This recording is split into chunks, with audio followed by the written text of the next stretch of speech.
Hello everyone, so welcome back to our channel Nursing Key. So today we will discuss about multiple choice question of musculoskeletal system and its anatomy. So let's start with our topic.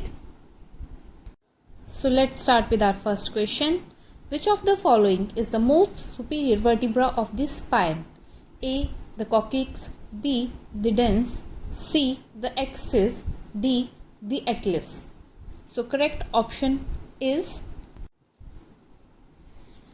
so which one is the most superior vertebra?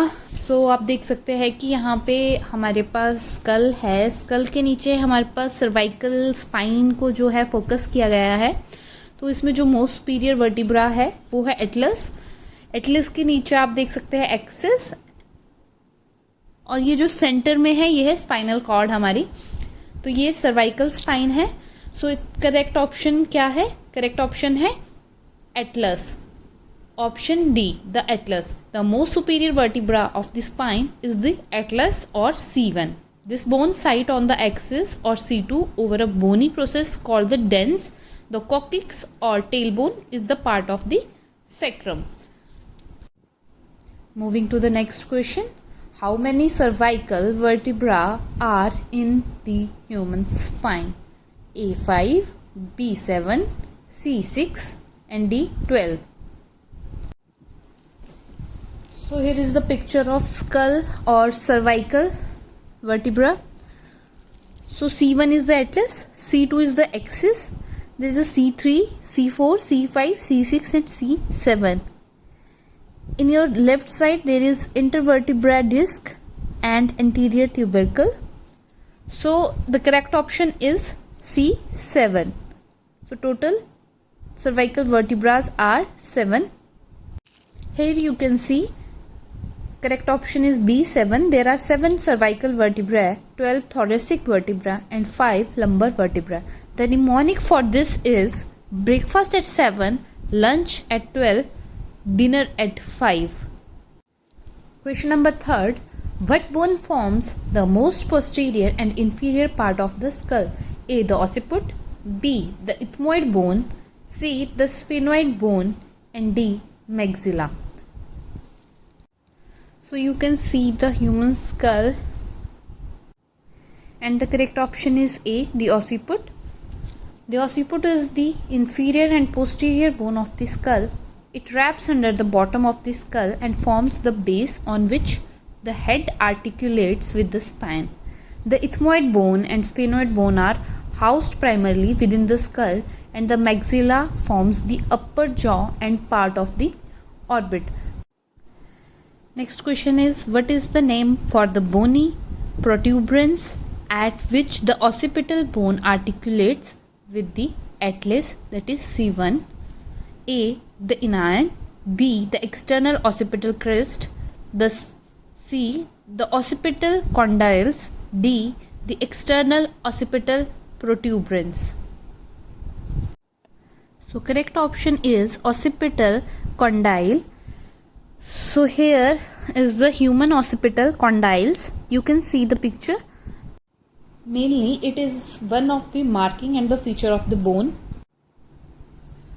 So the bony protuberance at which the occipital bone articulates with the atlas C1 are the occipital condyles. The external occipital protuberance, external occipital crest and inion are all part of the occipital bone and serve as the attachment points for various muscles and ligaments.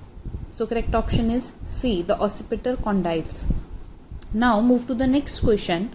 What suture joins the frontal bone to the parietal bones? A. The parietal suture, B. The sagittal suture, C. The frontal suture or D. The coronal suture. So let's see the picture. So correct option is coronal suture. जो frontal bone को parietal bone से जोड़ता है वो है coronal suture. The suture that joins the frontal bone to the parietal bone is the coronal suture. The sagittal suture joins the two parietal bones together along the sagittal plane of the skull. There are no sutures named after the frontal or parietal bones themselves. So correct option is D, the coronal suture. Next is question number 6. Patient presents to the emergency room complaining of pain in his heart. When the nurse asks him to point to the area that he feels the pain, he places his finger on the bony protuberance just below the ribcage. Seeing this, the nurse has reason to suspect that his pain may be gastrointestinal or musculoskeletal in origin as well as cardiac. What bony protuberance is this patient likely touching? A. The costal cartilage. B. The body of the sternum. C. The xiphoid process. And D. The manubrium. So correct option is C, the xiphoid process. So here in this picture you can see the red point, that is xiphoid process. The costal cartilage of the rib cage is joined to the sternum, which is made up of 3 bony structures. The most superior is manubrium, which articulates not just with the costal cartilage of the first rib but also with the clavicle. The body of the sternum is inferior to the manubrium and articulate with the second through fifth rib. The xiphoid process is a small protuberance just below the body of sternum at the point where the bottom of the rib cage meets the sternum. It is an attachment point for several muscles including the diaphragm, the rectus abdominis and the transverse abdominis. This is common location for referred pain from gallbladder disease, GRD, or pain due to musculoskeletal injury or irritation. Next is question number 7. Which of the following is the name of the body landmark that forms the ridge of the brow? A. The superciliary arc. B. The choroid process. C. The orbit. D. The glabella. So correct option is B, the superciliary arc. The bony ridge of the brow is formed by superciliary process. Superciliary means super or above. Cilia, the lens of the eye. The orbit refers to the bony socket in which the eye sits. The glabella is the small depression between the eyebrows where the 2 superciliary arcs meet. The choroid process is the part of mandible or jawbone and unrelated to the brow. Next is question number 8. What structures of the skull form the cheekbones? A. The mental protuberance. B. The zygomatic arcs. C. The styloid process. D. The pterion. So the correct option is the zygomatic arc. So जो ये black mark जहाँ पे point कर रहा है ये क्या है? zygomatic arc है आपकी. So the zygomatic arc, the cheekbones are formed by the zygomatic arcs, which are part of the temporal bone of the face. The mental protuberance forms the chin. The styloid process are just under the ears and serve as an attachment point for several muscles of the mouth and throat. And the pterion is the suture where the frontal, parietal, temporal and sphenoid bone comes.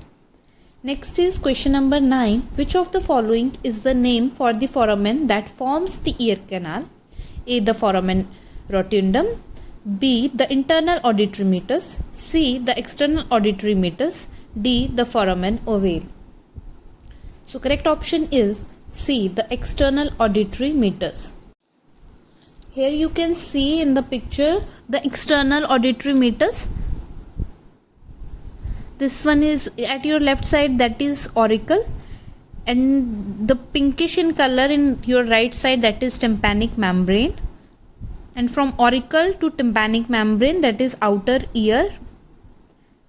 In it mainly consists auricle and external auditory meatus. So yeah, this is the outer ear. So the foramen that forms the ear canal is called the external auditory meatus. This travels through the temporal bone and joins the inner ear to the outer ear. The internal auditory meatus passes through the temporal bone between the posterior cranial fossa and inner ear and is the tract through which the vestibulocochlear nerves, the facial nerve and the labyrinth artery travel from the inner ear towards the CNS. The foramen ovale and the foramen rotundum are both opening in the sphenoid bones and have connect to the ear. Next is question number 10. What is the name of the large opening through which the spinal cord exits the skull? A. The foramen cecum, B. The jugular foramen, C. The foramen magnum, and D. The foramen spinosum. Correct option is the foramen magnum. The large opening is the occipital bone at the base of the skull through which the spinal cord exits the skull is called the foramen magnum or large hole. It is by far the largest foramen of the skull and generally measures 1.5 to 3.5 centimeters in the normal adult. The foramen spinosum, foramen cecum and jugular foramen are all smaller foramen of the skull that transmits various blood vessels and cranial nerves. So that's all about the topic. Please like, share and subscribe our channel Nursing Key. Thank you. Bye bye. See you soon.